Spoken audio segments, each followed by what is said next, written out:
All right, so we're just picking up again. Let's go to the next problem.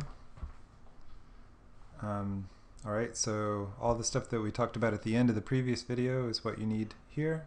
And of course, these things are, this is basically this law right here that's being asked about.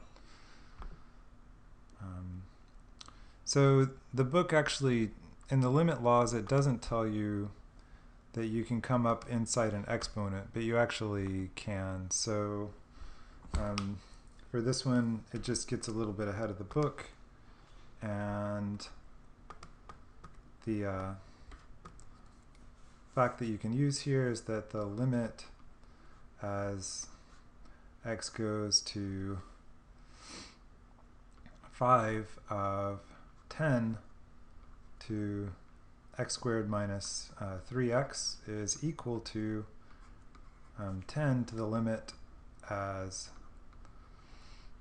x goes to 5 of x squared minus 3x. And so now you can use the limit laws that you already know to finish the problem. If you're wondering when the limit can come inside, so the limit as x goes to a of f of g of x here is equal to f of the limit as x goes to a of g of x when f is a continuous function.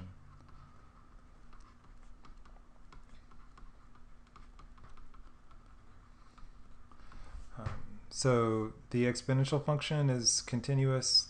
Remember, graphically that just means that it's an unbroken curve, so you can see that from the graph that you already know, and so that means the limit can come inside.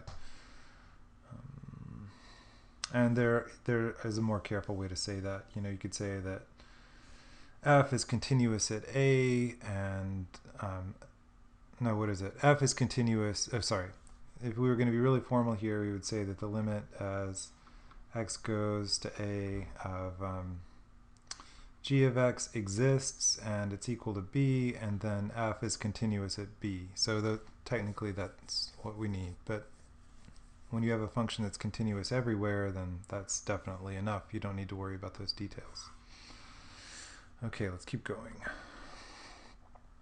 All right, so you can answer this with what we've already talked about. If you're confused, I suggest you look at a graph. Same thing here. So tangent is, where is tangent continuous? What does tangent look like? Graph it on Desmos or look it up in the book. But should be somewhat familiar that tangent is periodic function that has periods of length pi, and it looks kind of like this.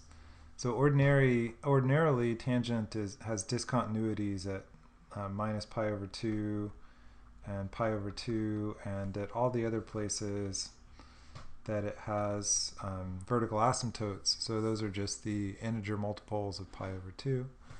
And this is a transformation of tangent because you've got 48 times x, but I'll leave that to you, and I'll leave it to you also to decide if this is a place where that function is continuous. So be prepared for it not to be continuous there, in which case the limit would not exist, right?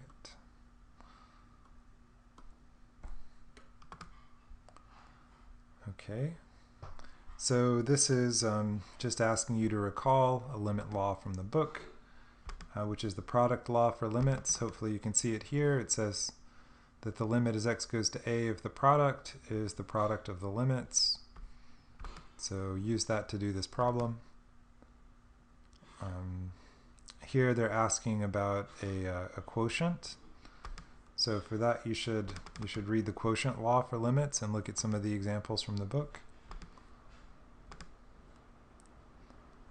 This is also a quotient because it's 1 over t, so consider that when you're doing this one. Now it says use algebra to evaluate the following limit. So that's kind of new. And let's go to the section of the book that talks about that. So there are a few tricks that you need to learn.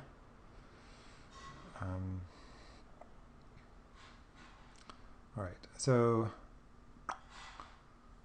what are they?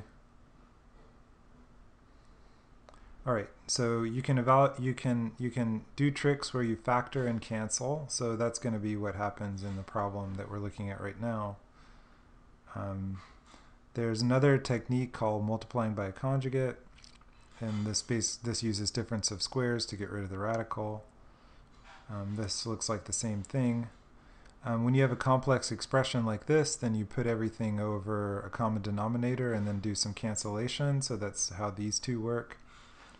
And here you would put these over a common denominator and then try to get some cancellation too. So those are basically the algebraic tricks that you have to learn, and there are good examples of those in the book. But because we haven't done one of these in class yet, let's do this together. So we have the limit as h goes to 0 of 3 plus h cubed minus 27 over h. Okay, so I guess we don't have to factor, we actually just have to expand this cubic. So what is 3 plus h cubed? This is 3 cubed plus 3 squared, no, okay, sorry. 3 times 3 squared times h plus 3 times h squared plus h cubed. And I'm just using a formula that I know for expanding cubic powers, and with the resources of the internet behind you, I'm sure you can figure that out, but also practice doing it offline too. What is the rule? If you have x plus y to a cubic power, then this is x cubed plus 3x squared y plus 3x y squared plus y cubed. So what's happening is that the powers of x are going down, the powers of y are going up, and you have to put in these 3's. We can explain that more deeply in class or something.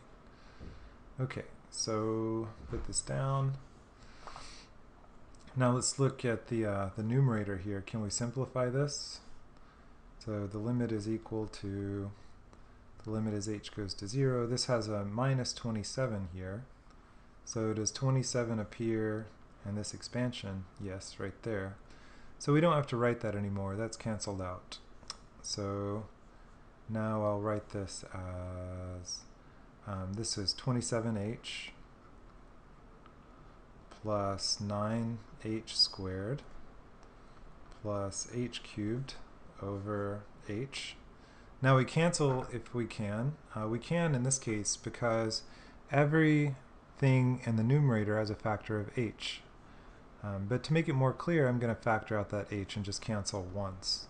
So this is the limit as h goes to 0 of h times 27 plus h plus h squared over h. So that's true. You can prove it to yourself because you can see that you could just distribute the h back in and get right what you had before. So now let's cancel this h. And so what do we have now? We have the limit as h goes to 0 of 27 plus h squared. And this is a polynomial, which means that I can just plug the 0 in. And the answer is 27, because when I plug in 0, these last parts are just 0. And the answer is 27. I couldn't just plug in 0 in the first place, because if I did, that gave me 0 over 0, and I had to get rid of that situation by canceling this h. So now you have a bunch of algebraic problems.